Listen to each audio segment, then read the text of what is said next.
কলিযুগের মানুষ চেনা বড় দায়। কৃষ্ণকে ভজন করলে 2-4 বছর পরে চিনতে পারবেন, কিন্তু কিন্তু কৃষ্ণকে ভজন করলে জানা যায়, মানুষের ভজন করলে মানুষকে চেনা বড় দায়। আপনি রাত্রিবেলায় যাকে নিয়ে এক বিছানায় শুয়ে আছেন, সেও যে আপনার কতখানি, এটা বলবো না এখানে, ওটাও বলা বড় মুশকিল। একই ছাদের নিচে 7 জন শুয়ে আছে, কে যে কখন কার পকেট কাটবে কেউ জানে না। এই জন্য কলিযুগের মানুষ চেনা বড় দায়। কৃষ্ণ বলল কলিযুগের মানুষের 2টো করে মুখ হবে, একটা ভেতরে একটা বাইরে। বেশ, দ্বিতীয় প্রশ্ন ছিল ভীমের, কলিযুগের সাধু কেমন হবে? কি দেখলো মায়েরা? না, একটা পাখি মরা জন্তুকে, পচা জন্তুকে ঠুকরে ঠুকরে খাচ্ছে, পাখিটার গায়ে কৃষ্ণ নাম লেখা। কৃষ্ণ বলল ওই পাখিটা হলো কি? কলি। কলিযুগে সাধু কেমন হবে? সবাই নয়, কিছু কিছু সাধু আপনার দরজায় গেরুয়া বস্ত্র পরে, তিলক নিয়ে, শিখা নিয়ে আপনার দরজায় দাঁড়াবে। খবর নিয়ে দেখবেন চুরি করেছে, ডাকাতি করেছে, খারাপ কাজ করেছে, আপনার দরজায় সাধু সেজে দাঁড়িয়ে আছে। না না, তাহলে প্রশ্ন করবেন, প্রদীপ বাবু, কলিযুগের কোনো সাধু যদি দরজায় আসে, চিনতে পারবো না কোনটা ভালো কোনটা মন্দ, তাহলে কি প্রণাম করব না? ভগবান বললেন যে কোনো সাধু দরজায় এলে তাকে একবার নয়, তাকে 3 বার প্রণাম করো। মায়েরা সবাই জেনে নিন, দাদা ভাইয়েরা জেনে নিন, কোনো সাধু দরজায় এলে বিচার নয়, চিন্তা করে 3 বার প্রণাম করবেন। কেন? সাধু বাবা যে গেরুয়া বস্ত্র পরেছে ওটা ত্যাগের প্রতীক, সাধু বাবাকে নয়, ত্যাগের প্রতীক গেরুয়া বস্ত্রকে একটা প্রণাম দাও। 2 নম্বর প্রণাম কেন দেবে? আমরা যারা সংসারী মানুষ, সংসারের বাইরে বেশি দিন থাকতে পারি না, ছটফট ছটফট করি ঘরে যাবার জন্যে। সাধুটি চুরি করে হোক, ডাকাতি করে হোক, ওই যে এতদিন ধরে নিজের সংসার ত্যাগ করেছে, তার জন্য তাকে একটা প্রণাম দাও। 3 নম্বর প্রণাম কেন দেবে? না, যার বাড়ির দরজায় কোনোদিন হরিনামের ধ্বনি হয় নাই, সাধুটি চুরি করে হোক, ডাকাতি করে হোক, ওই যে নিতাই গৌর হরিবল বলছে, সাধু বাবাকে নয়, হরিবল ধ্বনিটাকে একটা প্রণাম। আচ্ছা অর্জুন, তোমার কি প্রশ্ন ছিল কলিযুগের মা বাবা কেমন হবে? বলছে তুমি কি দেখলে? একটা গাভী বাছুরকে চাটতে চাটতে বাছুরের শরীরটা একবার ক্ষতবিক্ষত করে বাছুরটাকে মেরে দিল। আসলে কলিযুগের মা বাবা কেমন হবে? ছেলেদেরকে আদত দিতে দিতে, হরিবল কি বললাম, আদত দিতে দিতে মাথায় তুলবে। এইদিকে কম্পিউটার ক্লাস, ছবি আঁকার ক্লাস, সব কিছু করতে করতে ছেলেকে একটা 15 বছর, 5 বছরের ছেলেকে 15 কেজি ওজন একটা ব্যাগ চাপিয়ে দিয়েছি। কেন? তোমাকে টাকা রোজগার করার মেশিন হতে হবে। পাশের ছেলের সঙ্গে তোমার তুলনা করলে হবে না, তোমাকে ফার্স্ট হতে হবে। না, কথাটা দামি, ছেলেকে মানুষ করবেন, বড় করবেন, কিন্তু অমানুষ করে দেবেন না। ছেলে বড় হলো, চাকরি পেল, আমেরিকায় রইল, বাবা মা এখানে না খেয়ে মরল, ছেলে দিব্যি ফ্ল্যাটে আনন্দ করতে লাগলো। তার মানে কি? জীবন্তে মরা। ছেলে বেঁচে আছে কিন্তু মা বাবার কিছু করতে পারলো না। তাহলে যে শিক্ষা দিয়ে ছেলেকে আপনি এত বড় করলেন, তার বিবেক তৈরি হলো না, বৈরাগ্য তৈরি হলো না, আপনার বাচ্চাকে আপনি জীবন্তে মেরে ফেললেন। কার কথা? স্বামী বিবেকানন্দের কথা, জীবন্তে মারা। দেখবেন অনেকে বলে বিদ্যাসাগর রচনা পড়, রবীন্দ্রনাথের রচনা পড়, পরীক্ষায় পড়বে লিখবি, কিন্তু একবারও বলে না কেউ যে বিদ্যাসাগরের চরিত্রটা পড়ে বিদ্যাসাগরের মতো হও। অনেকে বলে না রবীন্দ্রনাথের চরিত্র পড়ে রবীন্দ্রনাথের মতো হও, বলে না তোমাকে নাম্বার তুলতে হবে। বিবেক তৈরি হলো না, জানতে পারল। তাছাড়া একটা প্রমাণ দিয়ে দিই, আমরা আমাদের বাচ্চাগুলোকে যে নষ্ট করছি তার একটা প্রমাণ আপনাদের কেন হয় কিনা জানি না। আমার পাশের বাড়িতে একটা মেয়ে দিনের পর দিন আমি দেখেছি ছেলেকে অত্যাচার করছিল। কিরকম? ছোট্ট ছেলে, 5 বছর বয়স, স্কুলে যাবে। মা বলছে টিফিন বাক্সে খাবার দিলাম, নিজে খাবি, কাউকে দিবি না, দিলে তোর একদিন কে আমার একদিন। সকালবেলায় ঘুম থেকে উঠে খেটে খেটে মরবো, আর তুই লোকের ছেলেকে খাওয়াবি? ছেলে কান মুলে বলল, মা কথা দিলাম নিজে খাবো, কাউকে দেবো না। ছেলে বড় হলো, পড়াশুনো করলো, চাকরি করলো, বিয়ে হলো, নিজে খেলো, বাবা মাকেই দিল না। কেন? আপনি তো শেখাচ্ছেন। এই জন্য আপনি তো জীবন্তে মরা, মানে চাটতে চাটতে বাছুরকে যেমন নষ্ট করে দিল, আপনি তো আপনার ছেলেকে নষ্ট করে দিচ্ছেন। কৃষ্ণ বলছে। বাহ, বেশ, নকুল খুব খুশি। সহদেব বলল আমি দেখলাম, আমাকে খুব কষ্ট হচ্ছে, মানে এত জোর চাপ দিতে হচ্ছে, মনিটরটা জোরে হতে হবে। জয় নিতাই, জয় নিতাই, জয় নিতাই, মনিটর জোরে দাও। দূরে যাও। জয় নিতাই, জয় নিতাই। তাকান আমার দিকে। নকুল বলছে আমি দেখলাম তিনটে গর্ত, না কি বলছেন? প্রথম গর্তের জল তৃতীয় গর্তে, তৃতীয় গর্তের জল প্রথম গর্তে। কেন দেখলাম? তখন কৃষ্ণ বলল, কলিযুগে যত ছেলের বিয়ে হবে তাদের আদর ভালোবাসা যাবে শ্বশুর শাশুড়ির ওপরে। 1 নম্বর গর্তের জল 3 নম্বর গর্তে, আর 3 নম্বর গর্তের জল 1 নম্বর মাঝখানটা ফাঁকা দেখছে বসে বসে। তার মানে কলিযুগে যত ছেলের বিয়ে হবে তাদের আদর ভালোবাসা যাবে শ্বশুর শাশুড়ির ওপরে। আর শ্বশুর শাশুড়ি, আমি আর কত বলবো বলুন? যে ছেলেদের বিয়ে হবে তাদের আরো আদর ভালোবাসা যাবে শ্বশুর শাশুড়ির উপরে, আর শ্বশুর শাশুড়ি আদর ভালোবাসা যাবে জামাইয়ের উপরে। মাঝখানটিতে মা বাবা বসে বসে দেখবে। আপনাদের হাট গাছাতে হয় না, অন্য জায়গার জন্য বললাম আর কি। মায়েরা হারে হারে টের পাচ্ছে, বলার সঙ্গে সঙ্গে বলছে হ্যাঁ হ্যাঁ হ্যাঁ ঠিকই বলেছেন। এটাই তো নিয়ম, মানে যা ঘটবে কলিযুগে তাই বলে ফেলেছে আগে থেকে। সহদেব বলল, এবার আমার প্রশ্নের উত্তর দিন। বলে কি? কৃষ্ণ বলল, বলো তোমার কি প্রশ্ন? একটা বিরাট বড় পাহাড় থেকে একটা পাথর গড়গড় করে পড়ছে প্রচণ্ড স্পিডে, মনে হচ্ছে গাছ ভেঙে দেবে, বাড়ি ভেঙে দেবে। আশ্চর্যের ব্যাপার, একটা ঘাসের ডগায় আটকে গেল। কৃষ্ণ বলল, তোমার প্রশ্ন ছিল কলিযুগের মানুষ এত পাপ করবে, তা সেই পাপ থেকে মুক্তি পাবে কি করে? ঘাসটা কি? ভগবান বললেন, কলিযুগে কেউ যদি খাইতে শুইতে যথা তথা ঘাসের মতো একটু তৃণাদপি হয়ে ভগবান শ্রীকৃষ্ণের নাম করতে পারে, তবে তার পাহাড় নামের দ্বারা। তাই সবার কাছে নিবেদন রইল, 10এ 5এ সবে মিলে দ্বারেতে বসিয়া কীর্তন কর হসবে হাতে তালি দিয়া। সবাই হাত ওঠান, যার আছে তিনি তুলবেন, যার নাই তোলার দরকার নাই। সবাই মিলে মহাপ্রভুর কথা কি, 7এ 5এ সবে 10এ 5এ সবে মিলে দাঁড়িতে বসিয়া কীর্তন কর হসবে হাতে তালি দিয়া। সবাই তালি দিয়ে হরি হর ইয়ে নম কৃষ্ণ নম কৃষ্ণ যাদবায় নম, হরি হর ইয়ে নম কৃষ্ণ যাদবায় নম, হর ইয়ে নম কৃষ্ণ যাদবায় নম, হরি হর ইয়ে নম কৃষ্ণ যাদবায় নম, ও যে যাদবায় মাধবাই কেশবায় নম, হাই হাই যাদবায় মাধবাই কেশবায় নম, ও যে যাদবায় মাধবাই কেশবায় নম, পূজাজি যাদবায় মাধবায় কেশবায় নম, ও যে গোপাল গোবিন্দ রাম শ্রী মধুসূদন, আজ গোপালী গোবিন্দ রাম শ্রী মধুসূদন, গোপাল গোবিন্দ রাম শ্রী মধুসূদন, পূজাজি গোপাল গোবিন্দ নাম শ্রী মধুসূদন, ও যে গিরিধারী গোপীনাথী মদন মোহন, হাই হাই গিরিধারী গোপীনাথ মদন মোহন, ও যে গিরিধারী গোপীনাথী মদন মোহন। পূজাজি গিরিধারী গোপীনাথ মদন মোহন। না না, তালি দিচ্ছেন ঠিক কথা, কিন্তু পাওয়ার কম আছে। হাত তুলে দিন, একসঙ্গে হাত তুলে দিন, একসঙ্গে অ্যান্টেনা তুলুন। বা হরি হর ইয়ে নম কৃষ্ণ যাদবায় নম, হরি হর ইয়ে নম কৃষ্ণ যাদবায় নম, হর ইয়ে নম কৃষ্ণ যাদবায় নম, হরি হর ইয়ে নম কৃষ্ণ যাদবায় নম, ও যে যাদবায় মাধবাই কেশবায় নম, আজ যাদবায় মাধবাই কেশবায় নম, ও যে যাদবায় মাধবাই কেশবায় নম, পূজাজি যাদবায় মাধবায় কেশবায় নম, ও যে গোপাল গোবিন্দ রাম শ্রী মধুসূদন, হরি বল, আজ গোপালী গোবিন্দ রাম শ্রী মধুসূদন, গোপাল গোবিন্দ রাম শ্রী মধুসূদন, পূজাজি গোপাল গোবিন্দ রাম শ্রী মধুসূদন, ও যে গিরিধারী গোপীনাথী মদন মোহন, হাই হাই গিরিধারী গোপীনাথ মদন মোহন, ও যে গিরিধারী গোপীনাথী মদন মোহন। পূজাজি গিরিধারী গোপীনাথ মদন মোহন। আপনাদের আসরে সবই ভালো লাগলো, একটা জায়গা খারাপ লাগলো, বলবো না বাদ দিন। বলে দেন।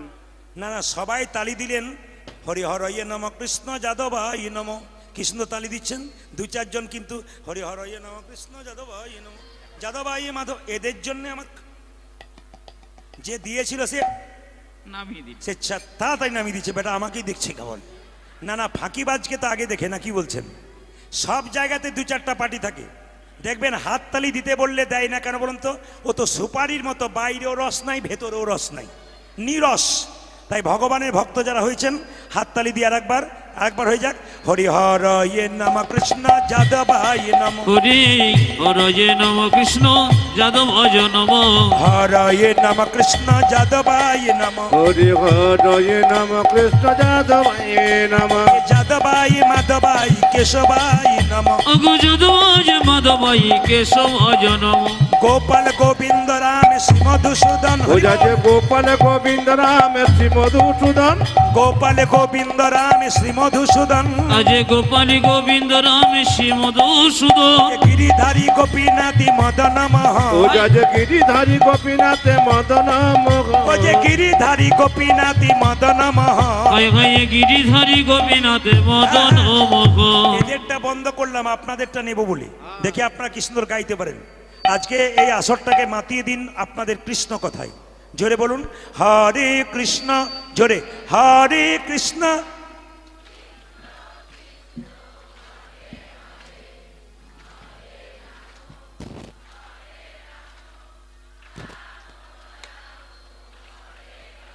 বাহ, জোরে হরে কৃষ্ণ, বাহ, দারুণ দারুণ, আরো জোরে, খুব সুন্দর। বাহ, সুন্দর, দারুণ, বলে হরি আরো জোরে হরে কৃষ্ণ, জোরে, বাহ, সুন্দর, দারুণ, হরে, আরেকবার হরে কৃষ্ণ, জোরে, শেষবার, বাহ, হরে রাম, জোরে, বাহ, দান দান দান। আগে কি আপনাদের কীর্তনের দল টল ছিল নাকি? দারুণ গাইছেন, একবার তালে তালে গান। হরে কৃষ্ণ, হরে কৃষ্ণ, হ্যাঁ, কৃষ্ণ কৃষ্ণ, হরে হরে, হরে রাম, হরে রাম, রাম রাম, হরে হরে, হরি বল। জপ হরি কৃষ্ণ হরে কৃষ্ণ, কৃষ্ণ কৃষ্ণ হরে হরে, হরে রাম হরে রাম, রাম রাম হরে হরে। হরে কৃষ্ণ কৃষ্ণ, কৃষ্ণ হরে হরে, হরে রাম রাম, রাম রাম হরে হরে, হরে কৃষ্ণ কৃষ্ণ কৃষ্ণ হরে হরে, হরে রাম রাম, রাম রাম হরে হরে। হরে কৃষ্ণ কৃষ্ণ, কৃষ্ণ হরে হরে, হরে রাম রাম, রাম রাম হরে হরে। নয়নানন্দেতে ভনে, নন্দেতে ভনে সেই তো সকলি সকলি জানে, জানে, সর্বসিদ্ধি করতলে, করতলে তব। জোরে বলুন রাধা রানী কি, শ্যাম সুন্দর কি, সবাই শুনতে পাচ্ছেন কি? শুনতে পাচ্ছেন কিনা? জয় দিলাম। রাধা রানী কি, শ্যাম সুন্দর কি, মদন মোহন কি, হরিবাসর কি, গরম লাগছে কি? না আপনারা সবাই জয় দিচ্ছেন মানে বুঝলাম ডুবে গেছেন। একবার এই সুরে বলবেন রাধে রাধে, বাহ, এই সুরটা ধরিয়ে দিয়ে গেলাম, সবাই বলবেন যে যেখানে রাধে রাধে। একজন ভক্তকে দেখবেন কি বলবেন? জোরে বলবেন। একজন ভক্তকে দেখবেন কি বলবেন? ঘুম থেকে উঠে নিজের মনে কি বলবেন? রাস্তা দিয়ে পেরোবেন কি বলবেন? মন্দিরে যাবেন কি বলবেন? স্বামী স্ত্রীতে ঝগড়া হবে কি বলবেন? প্রমাণ হয়ে গেল কোনোদিন বিবাদ থাকবে না। চলুন আমরা বৃন্দাবনে যাই। চলো রে চলো মন, চলো মন হরি দর্শন, হরি দর্শন, জয় রাধে জয় কৃষ্ণ, কৃষ্ণ জয় বৃন্দাবন।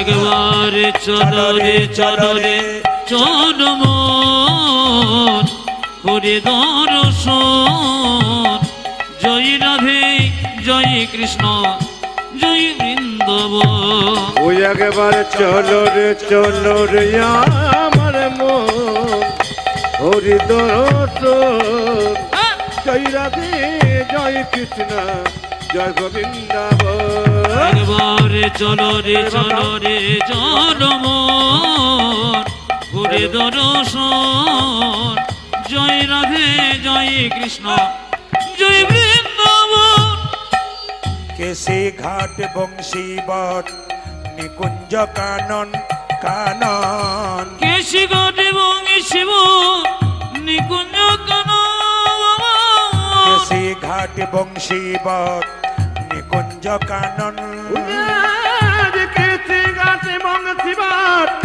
নিকুঞ্জ কানন যেথায় হোলি খেলে আমার সে নন্দে নন্দন আজ যেথায় হলি খেলি আমার সে নন্দে নন্দ যেথায় হোলি খেলে আমার সে নন্দে নন্দন পূজা দিতে তাই হোলি খেলে আমার শ্রীনন্দে নন্দন চল রে চল মন হরি দর্শন জয় রাধে জয় কৃষ্ণ জয় বৃন্দাবন ধ্বনি একবার চলো রে চলো মন হরে দর্শন জয় রাধে জয় কৃষ্ণ জয় বৃন্দাবন যেথায় আছে মা যশোদা স্নেহের শিরমণি যেথায় আছে মা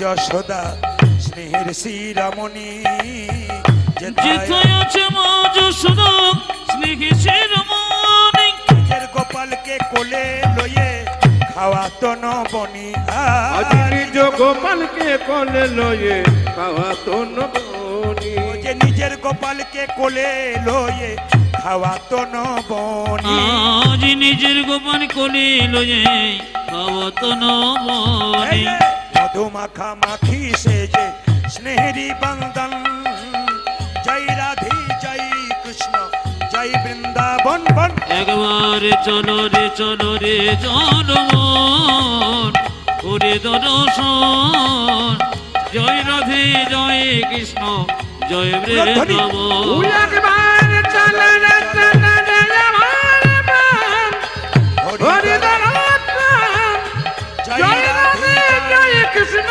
জয় গোবিন্দাবন আজ জয় রাধে জয় কৃষ্ণ জয় বৃন্দাবন আজ জয় রাধে জয় কৃষ্ণ জয় গোবিন্দাবন জোরে বলুন মহাপ্রসাদ কি বাহ মহাপ্রসাদ কি বাবা প্রসাদ পাবেন আপনারা কিন্তু শাস্ত্রের নিয়ম অনুযায়ী বারবার বলে রাখি প্রসাদ পেতে পেতে মাথায় রাখবেন প্রসাদের কণা যেন এক টুকরো ওখানে না পড়ে যায় ভগবানের মঙ্গলে নিজের মঙ্গলের জন্য যেটা করলেন অমঙ্গল হবে কেন এক কণা প্রসাদ যদি ওখানে পড়ে যায় কেউ যদি পা দিয়ে যায় প্রসাদের প্রতি অবমাননা করা হয় তাই বারবার বলবো প্রসাদ আপনারা পাবেন সামনে জল থাকলে হাতে নেবেন নইলে মাথায় একটুখানি নিয়ে নেবেন কিন্তু প্রসাদটা খুব যত্ন করে নেবেন আর যারা দেবেন তাদের কাছে নিবেদন রইল প্রসাদ এমনভাবে দেবেন যেন এক কোণাও না পড়ে চৈতন্য চরিত্রামৃত দেখুন আপনারা পরিষ্কার করে দেখবেন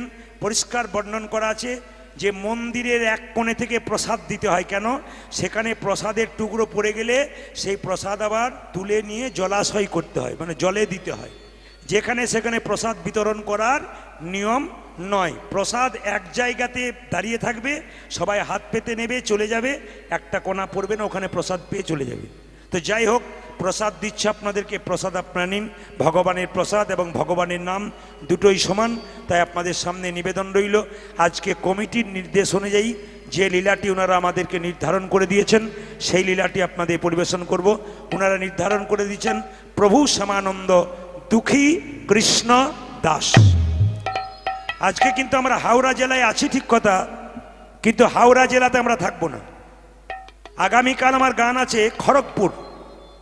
খড়গপুর যেটাকে আপনারা বলেন এই খড়গপুরের পাশে একটা গ্রাম আছে সেই গ্রামটার নাম হচ্ছে ধারেন্দা গ্রাম ওই এই যে আজ আপনারা মেদিনীপুরে থাকবো আবার মেদিনীপুর শুধু নয় জায়গাটা খুব দামি জায়গা বড় রেল স্টেশন আছে জায়গাটার নাম হচ্ছে খড়গপুর যাকে আপনারা খড়গপুর বলেন তার পাশে কিন্তু দূরে একটা জায়গা আছে, তার নাম ধারেন্দা গ্রাম।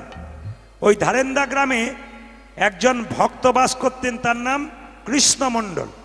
স্ত্রীর নাম কি? তুরিকা দেবী।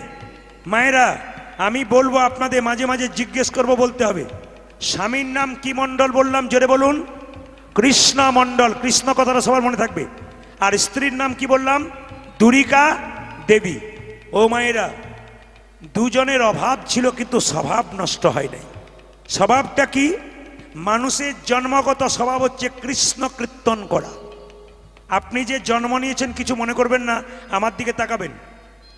একটা বাচ্চা জন্ম নেবার পর কি খাবে এ কথা কে ভেবেছে? জোরে বলবেন। তিনি ভেবেছেন।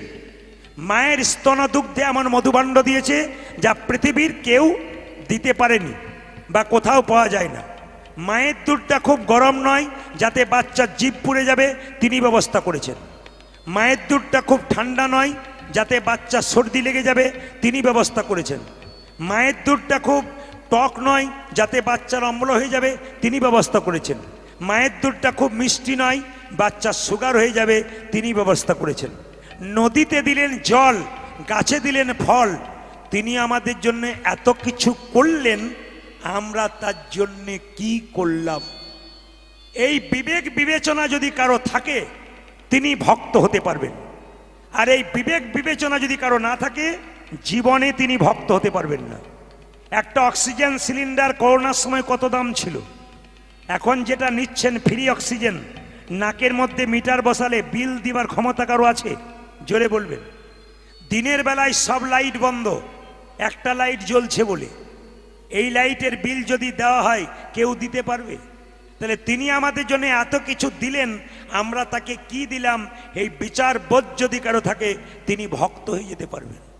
আজকে কীর্তন করার পর ইউটিউবের মাধ্যমে প্রচুর ভক্ত ফোনের মাধ্যমে আমাকে জ্বালাতন করে নয়, ভালোবাসে। বলে, প্রদীপবাবু মাতাল ছিলাম, ছেড়ে ফেলেছি। চুরি করছিলাম, ছেড়ে ফেললাম। কেন? আপনার শুনতে শুনতে এক সময় আমি রাস্তায় এসেছি। জানি না কতজন আসবে, কতজন আসাতে পারবো, এসব মহাপ্রভুর কৃপা। ধারেন্দা গ্রামে কৃষ্ণ মণ্ডল, তার স্ত্রীর নাম তুরিকা দেবী। মায়েরা, এত অভাব, একদিন বলে উঠল, হ্যাঁ গো স্বামী। বলে, কি? শুনেছি নাকি কৃষ্ণ দ্বারকার রাজা। এক কাজ করো না, স্বয়ং তিনি ভগবান জগন্নাথ মন্দিরে জগন্নাথ রূপী আছেন। তা আমাদের এত অভাব, সে অভাবের কথা একবার তুমি জগন্নাথ মন্দিরে গিয়ে বলো। তার স্বামী বলে উঠল, শোনো দুরিকা, আজকে দেখুন মায়েরা ভক্ত কেমন। শোনো দুরিকা, আজকে বললে ভালো, করলে অন্য দিন বলবে না। বলে, কেন? ভগবানের কাছে কিছু চাইতে নাই। যে চাই সে অল্প পায়, আর যে চায় না এত পায় ভাবতেই পারে না। প্রমাণ কি? ভগবান কৃষ্ণের পরম বন্ধু সুদামা কৃষ্ণের কাছে গিয়েছিল শুকনো চিড়ে নিয়ে।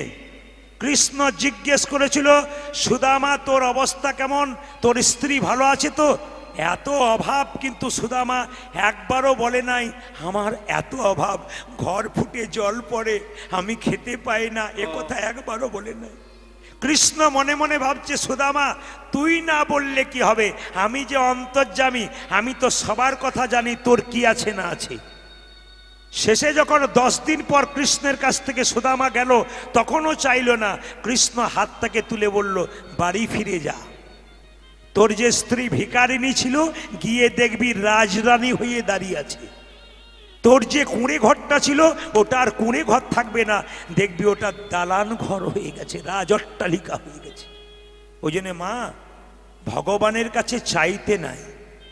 মন্দিরে গিয়ে বললেন, আমার ছেলের চাকরি দাও, মেয়ের বিয়ে দাও, বলবেন কেন? তিনি তো অন্তর্যামী, তিনি তো জানেন আপনার কি আছে না আছে। আপনি ভক্তি সম্পদ দিন, ভগবান আপনাকে কৃপা সম্পদ দেবে। প্রত্যেকটি মানুষের কর্তব্য ভক্তি দেওয়া, কৃপা আপনি পেয়ে যাবেন। শুধু ভক্তি দিয়ে যান, কর্ম করবেন, ফলের আশা করবেন না। এখন তুরিকা দেবী বলল, না না, আমি তোমাকে জগন্নাথের কাছে চাইতে বলি নাই, আমি বলতে চাইছি কি, একবার যাও না, সবাই যাচ্ছে, তোমার তীর্থস্থানে যাওয়া হবে, তোমার পুণ্য হবে, একবার যাও। কি বুঝলো আমি যেতে পারি দ্বারিকা, কিন্তু তোমার কাছে শর্ত করে গেলাম, চাইবো না। ঠিক আছে, তাই হবে, আমি তো বললাম তুমি চাইবে না। দ্বারিকা দেবী আদেশ দিলেন, কৃষ্ণমণ্ডল চলল কোথায়? জগন্নাথ মন্দিরে। জগন্নাথ দেব কি জয়। জোরে দেবেন, জগন্নাথ দেব কি। গাইতে গাইতে যাচ্ছে আনন্দ করে, জয় জগন্নাথ জয় জগন্নাথ, আজি জয় জগন্নাথ জয় জগন্নাথ, জয় জগন্নাথ জয় জগন্নাথ, জয় জগন্নাথ জয় জগন্নাথ, জয় জগন্নাথ জয় জগন্নাথ, হরি বল। জয় জগন্নাথ জয় জগন্নাথ, জয় জগন্নাথ জয় জগন্নাথ, জয় জগন্নাথ জয় জগন্নাথ, জয় জগন্নাথ জয় জগন্নাথ, আজি জয় জগন্নাথ জয় জগন্নাথ, জয় জগন্নাথ জয় জগন্নাথ, জয় জগন্নাথ জয় জগন্নাথ, জয় জগন্নাথ জয় জগন্নাথ, আজি জয় জগন্নাথ জয় জগন্নাথ, জগন্নাথ স্বামী জগন্নাথ স্বামী নয়ন পথগামী, জগন্নাথ স্বামী ভব তুমি। আজি জয় জগন্নাথ জয় জগন্নাথ, জয় জগন্নাথ জয় জগন্নাথ জয় জগন্নাথ জয় জগন্নাথ, আজি জয় জগন্নাথ জয় জগন্নাথ, জয় জগন্নাথ জয় জগন্নাথ, জয় জয় জগন্নাথ জয় জগন্নাথ, জগন্নাথ দেব কি, জয় জগন্নাথ দেব কি, জয় জগন্নাথ দেব কি। জয়। বলবেন আপনারা, জগন্নাথের চোখটা গোল না পটল চেরা? জোরে বলবেন। আচ্ছা মায়েরা, কৃষ্ণের চোখ পটল চেরা, জগন্নাথের চোখ গোল কেন? জগতের যিনি নাথ তিনি জগন্নাথ। ভিখারি গেলেও যা, ধনী গেলেও তা, জমিদার গেলেও যা, আবার রাস্তার ভিখারি গেলে, টলিওয়ালা গেলেও তা। কেন? বিচার সমান। ওই জন্য জগন্নাথ তাকিয়ে থাকে, যেদিক থেকে তাকাবেন মনে হচ্ছে আমার দিকে তাকাচ্ছি। জগন্নাথের চোখ গোল কেন? বিচার সমান। কৃষ্ণ যখন রাজা ছিল তার বিচার মাঝে মাঝে এদিক হতো, কিন্তু জগন্নাথের বিচার কোনোদিন সমান, কোনোদিন অসমান নয়। কৃষ্ণমণ্ডল জগন্নাথ মন্দিরে গেল, কেঁদে কেঁদে বলে, হে জগন্নাথ, আমি তোমার কাছে কিছু চাইব না। আমার স্ত্রী বলেছে তোমার কাছে কিছু চাইবে না, আমিও তোমার কাছে কিছু চাইব না। তোমার কাছে চাইব না কেন জানো?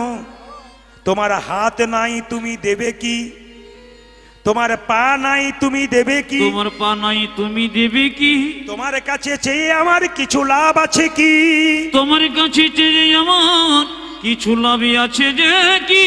তোমার হাত নাই, তুমি আমায় দেবে কি? তোমার তো হাত নাই, তুমি আমায় দেবে কি? তোমার পা নাই, তুমি আমায় দেবে কি?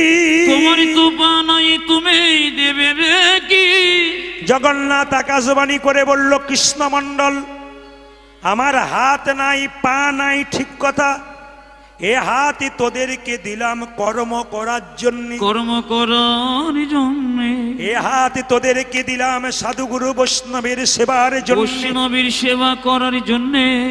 এ আমার হাত নাই, তোদেরকে দিলাম। আমার পা নাই, তোদেরকে পা দিলাম। তোরা এক জায়গা থেকে অন্য জায়গা কর্ম করতে যাবি বলে পায়ের দরকার, আমার পা নাই, এই পা তোদেরকে দিলাম। এই পায়ে আমি তোদেরকে দিলাম। কৃষ্ণমণ্ডল কেঁদে কেঁদে বলল, জগন্নাথ, হে জগবান, তোমার হাত নাই, পা নাই, তোমার কাছে কি চাইব? কি চাইব? তবে তোমার কাছে কিছু চাইব না। এই জগতে লোকে তোমার কাছে গাড়ি চাই, বাড়ি চাই, টাকা চাই, পুত্র চাই, কন্যা চাই, কিন্তু আমি তোমার কাছে টাকা পয়সা কিছুই চাইব না। তোমার কাছে কি চাইব জানো? যে কোনো দিন চাই না তোমার কাছে এই জিনিসটা, আমি এই জিনিস চেয়ে জগৎকে শিক্ষা দেব, এইটাই চাও কি?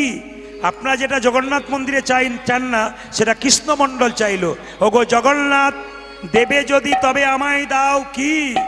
আমায় গাড়ি বাড়ি টাকা পয়সা বাড়ির দরকার নাই, যদি দেবে তুমি তবে আমায় দাও একটা কৃষ্ণ ভক্ত সন্তান দাও। হরি বল।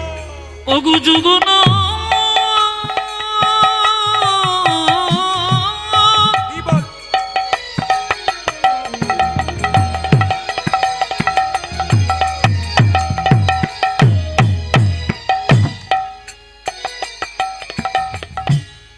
লোকে তো তোমার কাছে টাকা পয়সা ধনে দৌলতে সবাই চায়, আরে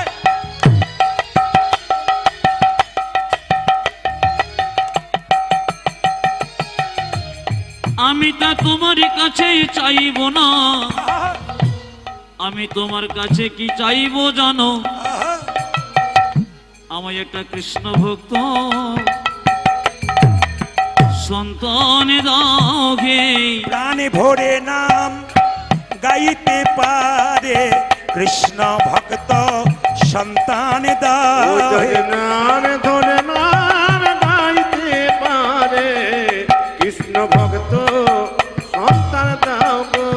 প্রাণে ভরে নাম গাইতে পারে কৃষ্ণ ভক্ত সন্তান দাও হে। যেন আমি প্রাণী ভরে নাম গাইতে পারি, ও যে এই অভিলাষী আমার মনে, যেন প্রাণী ভরে নাম গাইতে পারে। এই অভিলাষ আমার মনে, ওগো প্রাণী ভরে নাম গাইতে পারে। এই অভিলাষী আমার আমায় একটা কৃষ্ণ ভক্ত সন্তান দাও হে।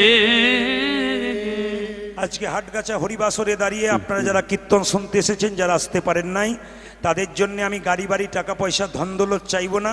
আমি শুধুমাত্র এই প্রার্থনা করে যাব, আপনাদের প্রতি বাড়ি বাড়ি একটা করে কৃষ্ণ ভক্ত সন্তানের জন্ম হোক। প্রশ্ন করবেন, প্রদীপবাবু কৃষ্ণ ভক্ত সন্তান চাইলেন, টাকা পয়সাওয়ালা গাড়ি বাড়িওয়ালা ছেলে চাইলেন না কেন? আমি কেন চাইলাম না? যে জন্য এসছেন সেই জন্যে চাইলাম। কি না, নিমাইকে সচিমাতা বলেছিল তোর বাবার পিণ্ডটা দিয়ায়। নিমাই বলেছিল মা পিণ্ড দিলে কি হয়? সচিমাতাকে নিমাই বলেছিল, সচিমাতা বলেছিল শোন, পিণ্ড দিলে 7 বংশোদ্ধার হয়। তখন নিমাই বলেছিল মা পিণ্ড দিলে 7 বংশোদ্ধার হয়, কোনো বংশে একজন কৃষ্ণ ভক্ত সন্তান জন্ম নিলে তার 7 বংশ নয়, তার 14 বংশ উদ্ধার হবে। আমি তো জানি আপনারা যারা কীর্তন শুনতে এসছেন তাদের 7 বংশ নয় 14 বংশ উদ্ধার হয়ে যাবে। আমি বারবার বলবো আপনাদেরকে, কৃষ্ণ ভক্ত হয়ে যান, সনাতন ধর্মকে রক্ষা করুন, গর্ব করে বলুন আমি হিন্দু। ধর্মের নামে যেভাবে অপপ্রচার চলছে আপনারা সবাই দেখতে পাচ্ছেন, ধর্মেটা ডিসব্যালেন্স হয়ে যাচ্ছে। আমরা কি করব নিজেরা কিছু খুঁজে পাচ্ছি না। আমাদের পরবর্তী প্রজন্ম অপপ্রচারগুলো শুনে, ধর্মের নামে নানা রকম কুআচার কুকথা শুনে আস্তে আস্তে নিজেকে পথ থেকে সরাতে শুরু করেছি। তাই আপনাদের কাছে নিবেদন রইল, কোনো দিকে কোনো কান না দিয়ে ভজনের পথ যেন পরিষ্কার হয়, সংসারে সংসারে কৃষ্ণ ভক্ত সন্তান যেন হয়, বিবেক বৈরাগ্য যেন হয়। মায়েদের কাছে, বাবাদের কাছে, প্রত্যেকটি হিন্দু পরিবারের কাছে আমার প্রদীপ পালের বিশেষ নিবেদন রইল, সন্তানগুলোকে কৃষ্ণ ভক্ত করুন। তাদের পড়াশুনো করাবেন, উচ্চশিক্ষায় শিক্ষিত করাবেন, অবশ্যই করাবেন, কিন্তু যেন কৃষ্ণ ভক্ত হয়ে যায়। সবচাইতে ভালো লাগছে শুধু আপনাদের হাটগাছা নয়, কালকে আমি ছিলাম যেখানে কেশপুরে ছিলাম, সেখানে দেখতে পাচ্ছিলাম সামনে প্রায় 2000 ছেলে মেয়ে কম বয়সের বসে আছে। জিজ্ঞেস করলাম এরা কেন এসেছে? বলছে এরা তো আপনার ভক্ত, খাতা কলম নিয়ে বসে আছে, কেউ ভালো ভালো কথাগুলো লিখছে, যে যেমন পারছে আর কি, মানে তৈরি হবার চেষ্টা করছে। এই জন্য আপনাদের কাছে নিবেদন রইল, প্রত্যেকটি সন্তান আপনাদের ভালো হোক, আপনারা মা বাবা ভালো হন, নিশ্চয়ই আপনাদের রক্তের সন্তান কৃষ্ণ ভক্ত সন্তান হবে। গত পরশু যেখানে গাইছিলাম, একজন ব্যক্তি বলছে প্রদীপবাবু আপনি তো জানেন সব আসরে আপনার যাই, বলে মানলাম, কিন্তু আমার ছেলের জন্য আমি 10 লাখ টাকা রেখে গেলাম, চিন্তা নেই, মরে গেলে সে বসে বসে খাবে, আমি মরে গেলে ক্ষতি নেই। আমার ছেলেকে কেমন তৈরি করলেন? এরকম না এরকম? কোনটা তৈরি করলেন? যদি এইরকম তৈরি করলেন তাহলে তো 10 লাখ মানে কি, সাধুগুরু বৈষ্ণবের সেবা দিয়ে টাকাটাকে বাড়িয়ে জীবনটাকে সুন্দর করবে, আপনার পরপারের পথ পরিষ্কার করবে। আর যদি এইরকম করেন, ও 10 লাখ মানে কে যা ছিল তা নিতাই গৌর হরিবোল হয়ে যাবে, এখন ফাঁকা করে দিয়ে চলে যাবে। তাই আপনাদের কাছে নিবেদন রইল, জগন্নাথ যেন বলল কৃষ্ণমণ্ডল যা, তোকে বলে দিলাম তুই কৃষ্ণ ভক্ত সন্তানে পাবি। মায়েরা জগন্নাথ মন্দিরে প্রণাম করে কৃষ্ণমণ্ডল চলল নিজের বাড়ির দিকে, খুশি হয়ে যেন আকাশবাণী শুনতে পেল। আমি কিছুই চাইলাম না, স্ত্রীকে গিয়ে বলবো আমাদের কোনো ছেলে মেয়ে না, একটা ছেলে তো চেয়েছি, কৃষ্ণ ভক্ত চেয়েছি, কত আনন্দ হবে আমার স্ত্রী। যে মেয়ে সন্তান হয় নাই তার যে কি কষ্ট, তার যে কি যন্ত্রণা, সে ছাড়া কেউ জানে না। আমার স্ত্রী অন্তত শুনে একটু আনন্দ পাবে। ভগবান জগন্নাথকে প্রণাম করে কৃষ্ণমণ্ডল চলল নিজের বাড়ির দিকে ছুটতে ছুটতে, গাইতে গাইতে যাচ্ছে। কি বলছে, কি বলছে মায়েরা? যশোদার দুলাল, আজ যশোদার দোলাল, বজের রাখাল, ব্রজের রাখাল, বৃন্দাবন মন হারিয়া। তুমি যশোদার দোলাল, ব্রজের রাখাল, বৃন্দাবন মন হারে। যশোদার দুলাল, বজের রাখাল, বৃন্দাবন মন হারি। ও তুমি যশোদার দুলাল, ব্রজের রাখাল, বৃন্দাবন ধন হারি। গোপীজন বল্লভ রাধিকা রামা, গোপীজন বল্লভ রাধিকা রমণ, গোপীজন বল্লভ রাধিকা রামা। হে কারণ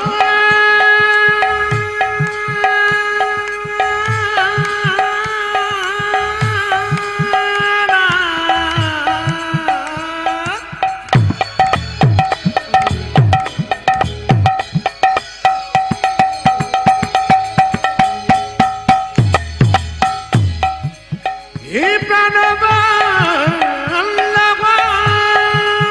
হরি বল।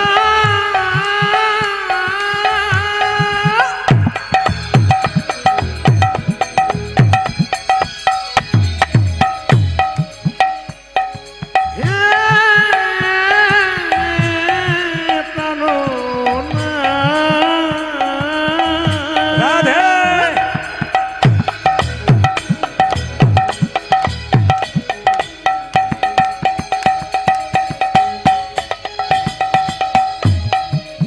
হে প্রাণবল্লভ,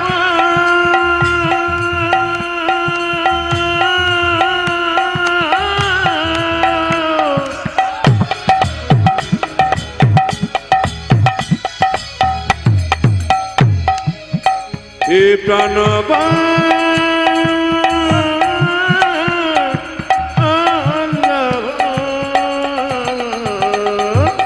গোপীজন বল্লভ রাধিকা রমণ, গোপীজন বল্লভ রাধিকা রমণ। গোপীজন বল্লভ রাধিকা রমণ, চিত্তবিত্ত মনোহরি, বৃন্দাবন মন হারি। তুমি যশোদার দোলাল, ব্রজের রাখাল, বৃন্দাবন মন হারে। ও তুমি যশোদার দুলাল, ব্রজের রাখাল,